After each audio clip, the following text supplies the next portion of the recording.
Mardi 14 mars 2023, Gérer les moments difficiles. nous vous accueillons de nouveau sur votre chaîne L'Aventure dans la Parole.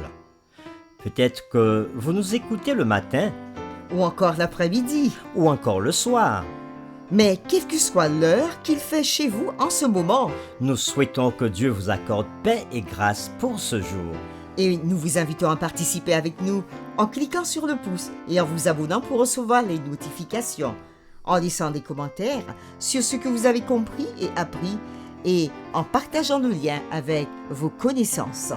Le texte à mémoriser de cette semaine que nous vous invitons à dire avec nous se trouve au psaume 50, les versets 14 et 15. Offre pour sacrifice à Dieu des actions de grâce et accomplis tes vœux envers le Très-Haut. Et invoque-moi au jour de la détresse, je te délivrerai et tu me glorifieras. Nous vous invitons à reprendre ceci avec nous dans le psaume 50, le verset 14 et 15. Offre pour sacrifice à Dieu des actions de grâce et accomplis tes vœux envers le Très-Haut. Invoque-moi au jour de la détresse, je te délivrerai et tu me glorifieras.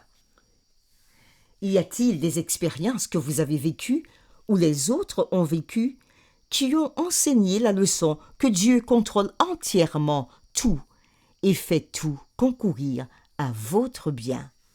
Que pouvez-vous faire pour que rien ne retienne plus votre cœur ici-bas et que vous ne regardiez pas en arrière comme l'avait fait la femme de l'eau?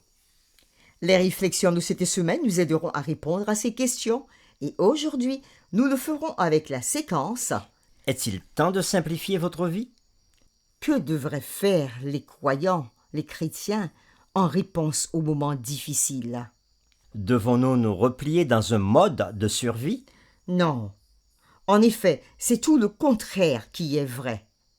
Parce que nous savons que la fin du monde et la seconde venue de Christ sont proches, nous devons utiliser nos atouts pour dire aux autres la bonne nouvelle de l'Évangile et ce que Dieu a préparé pour ceux qui l'aiment. Nous comprenons que bientôt, toute cette terre sera consumée. Nous vous invitons à lire 2 Pierre chapitre 3 versets 3 à 12 et nous répondrons à la question: que nous dit Pierre par ces paroles? 2 Pierre 3, verset 3 à 12. Voici déjà, bien-aimés, la seconde lettre que je vous écris. Dans l'une et dans l'autre, je cherche à éveiller par des avertissements votre saine intelligence, afin que vous vous souveniez des choses annoncées d'avance par les saints prophètes et du commandement du Seigneur et Sauveur enseigné par vos apôtres. Sachant avant tout que dans les derniers jours, il viendra des moqueurs avec leur raillerie, marchant selon leur propre convoitise et disant: où est la promesse de son avènement?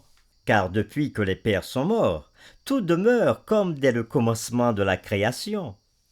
Ils veulent ignorer, en effet, que des cieux existèrent autrefois par la parole de Dieu, de même qu'une terre tirée de l'eau est formée au moyen de l'eau, et que par ces choses, le monde alors périt, submergé par l'eau.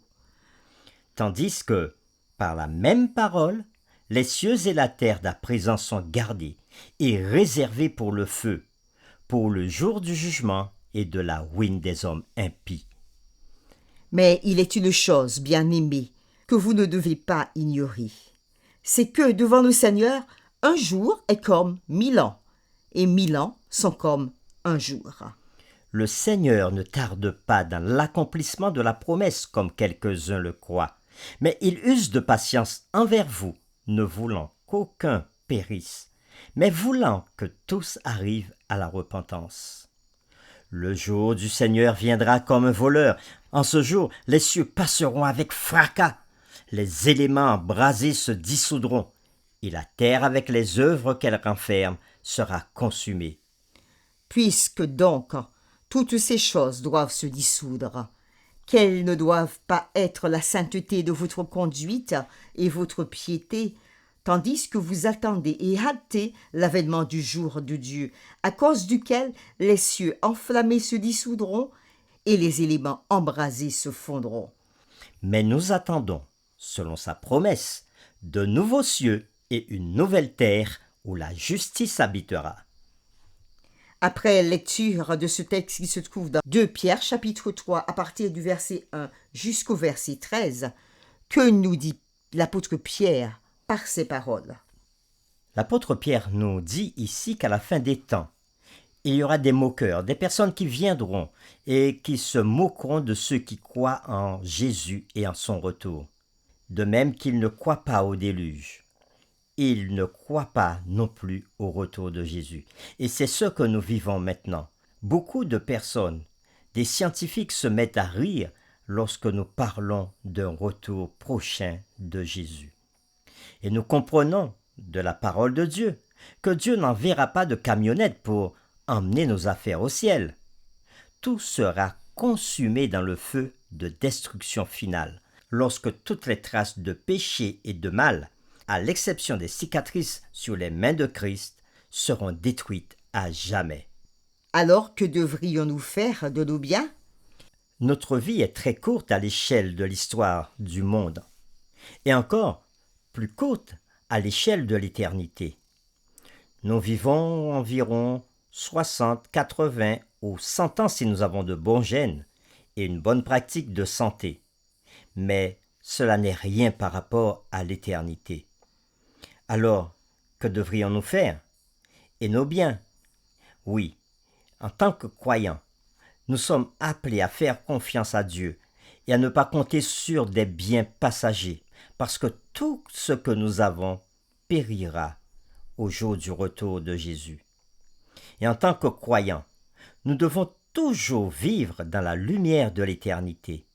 Oui, bien sûr, nous devons travailler dur pour subvenir à nos besoins et à ceux de nos familles.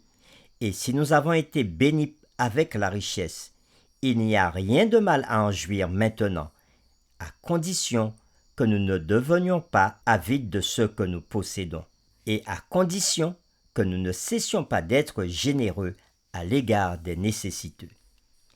Pour terminer, réfléchissons à cette pensée. Nous devons toujours nous rappeler que tout ce que nous accumulons ici est transitoire, éphémère.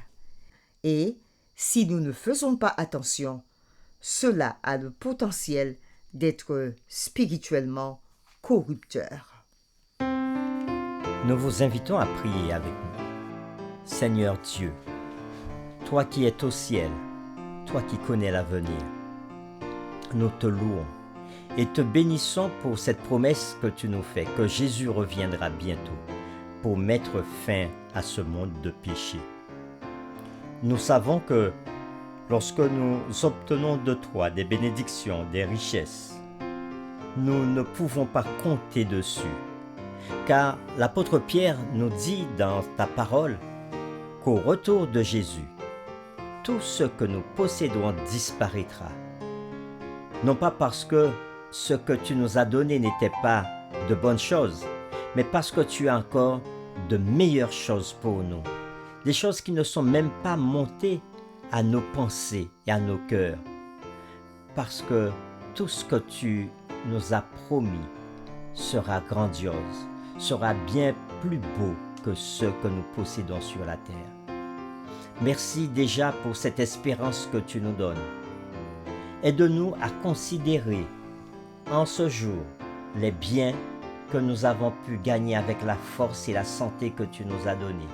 Aide-nous à les considérer non pas comme quelque chose de mauvaise, mais aide-nous à pouvoir en jouir pleinement en étant sur terre, sans mettre notre confiance en ces biens. Dirige et guide nos regards vers l'espérance du retour de Jésus. Car, comme nous l'a dit l'apôtre Pierre, cette terre sera détruite complètement. Mais Jésus renouvellera la terre pour que nous puissions vivre avec lui pendant l'éternité. Merci de cette merveilleuse promesse que tu nous fais et aide-nous à compter chaque jour sur toi. Nous t'avons prié au nom de Jésus.